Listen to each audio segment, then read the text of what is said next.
Magandang umaga! Kumusta po? Narito po ulit ang update natin para sa lagay ng ating panahon.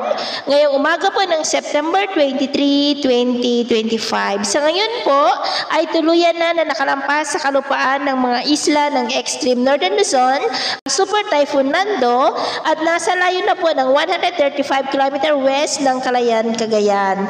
Nakalayo na po ito pero patuloy pa rin na nakakapekto sa ating bansa lalo na sa northern part ng Northern Luzon at nahahatak pa rin ito ang habagat na nakakaapekto naman sa Central Luzon, Southern Luzon at ilang bahagi ng Kabisayaan. Samantala po, nagbabanta na rin na maging bagyo ang sama ng panahon na nasa silangan ng Mindanao na malaking banta naman sa ating bansa this week hanggang weekend ay mataas ang posibilidad na tatama sa bansa na banta sa Eastern Visayas, Bicol Region at Central Luzon at kung ganap na yan na bagyo ay tatawagin na sa local name na Bagyong Opong. At sa lagay ng ating panahon, ngayong madaling araw po ay maayos naman ang panahon sa malaking bahagi ng bansa pero dahil sa bagyo at habagat ay may mga isolated rains pa rin sa ilang bahagi ng Northern Luzon, lalo na po sa Ilocos Region, ilang bahagi ng Cordillera at ilang bahagi na lamang ng Cagayan Valley, Central Luzon, Metro Manila, Rizal, Cavite, Batangas, Mindoro Provinces, Palawan,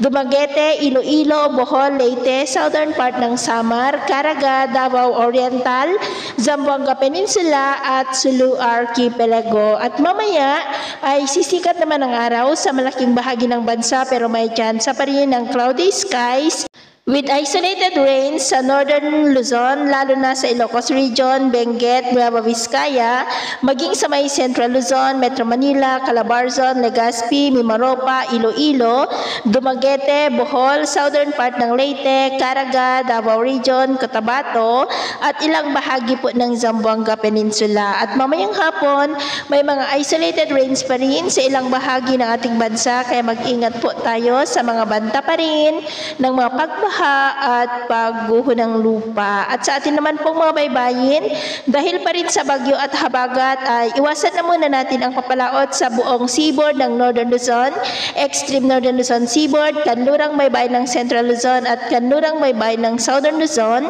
dahil ang mga alon dyan ay posible po na aabot hanggang sa 5 to 14 meters height.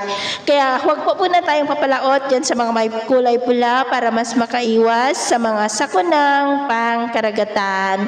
So, ito po ang latest update natin sa araw na ito. Ako po muli si James na nagsasabing sa kahit anong pagsubok po na darating sa ating buhay, huwag po tayong mawawalan ng pag-asa. Thank you and God bless!